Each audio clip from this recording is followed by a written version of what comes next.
Good morning, students. Once again, welcome in DSS online classes.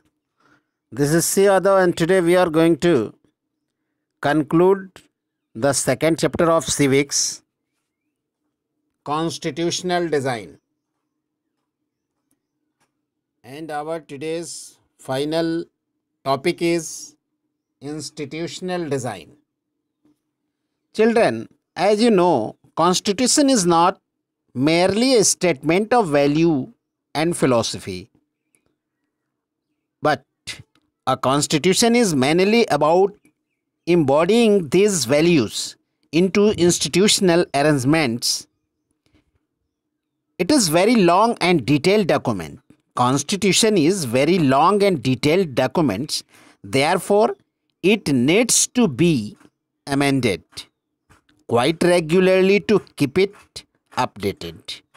The constitution makers made provisions to incorporate changes from time to time, and these changes are called amendment.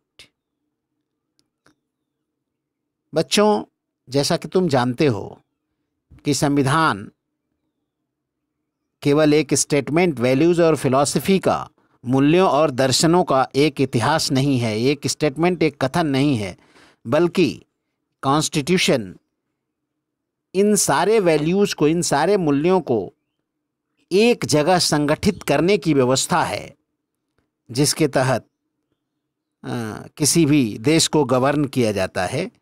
Constitution एक बहुत बड़ा detailed documents है, बहुत विस्तृत document है, इसलिए इसमें change over की ज़रूरत होती है, परिवर्तन की आवश्यकता होती है।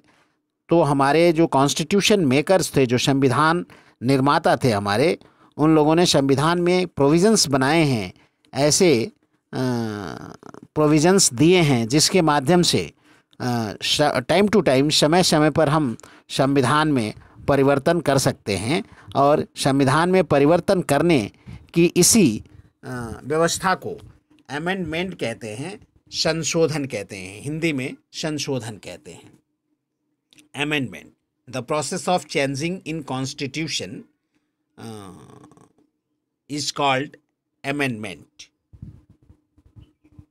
And today we are going to discuss few important topics in which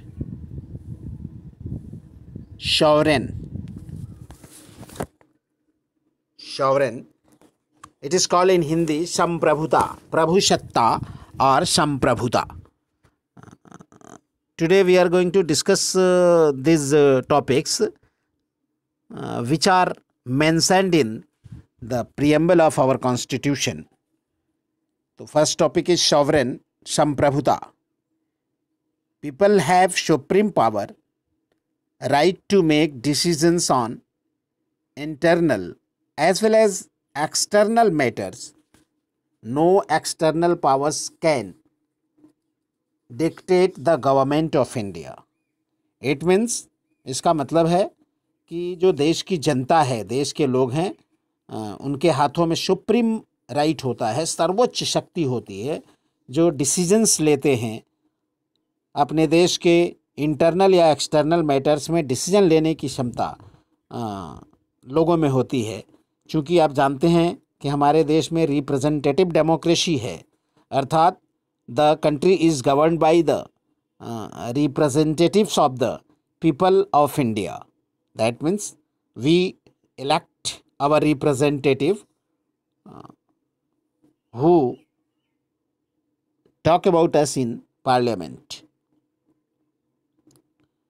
And next topic is socialist. Wealth is generated socially and should be shared equally by society. Government should regulate the ownership of land and industry to reduce socio-economic inequalities. भारतीय संविधान के preamble में, प्रस्तावना में socialist शब्द add किया गया है, जो संविधान के 42वें संवैधानिक संशोधन 42 अमेंडमेंट 1976 के तहत इसे संविधान में ऐड किया गया है। इसके तहत सामाजिक तौर पे धन लोग इकट्ठा करते हैं और उसे समाज में इक्वली शेयर किया जाता है। गवर्नमेंट लैंड की ओनरशिप, लैंड की मालिकाना हक को रेगुलेट करती है। गवर्नमेंट इसे निर्धारित करती है कि किस लैंड पर किसका मालिकाना हक होगा।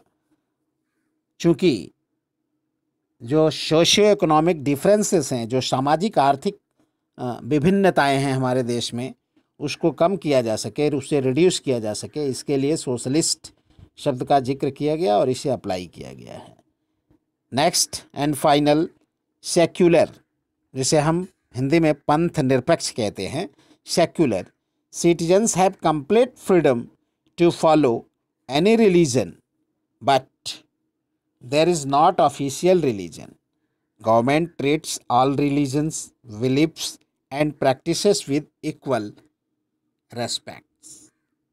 अर्थात हमारे देश में, हमारा देश भारत एक धर्मनिरपेक्ष, एक पंथ निरपेक्ष देश है, जिसमें जनता को पूर्ण स्वतंत्रता है कि वह किसी भी धर्म को फॉलो कर सकती है, जनता किसी भी धर्म को अपना सकती है।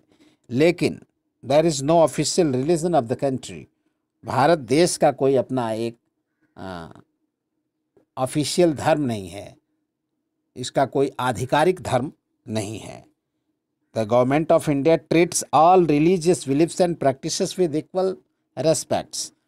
भारतीय सरकार देश में रह रहे किसी भी धर्म, सारे धर्मों को और धर्म को मानने वाले लोगों को इक्वल रेस्पेक्ट के साथ, समान सम्मान के साथ देखती है, कोई भी विभिन्नता नहीं करती है। अर्थात on the basis of religion nobody should be discriminated in India because India is a secular country. Now I think we have finished this chapter today. Thank you. We will meet in next chapter and next video. Thank you. Thank you very much.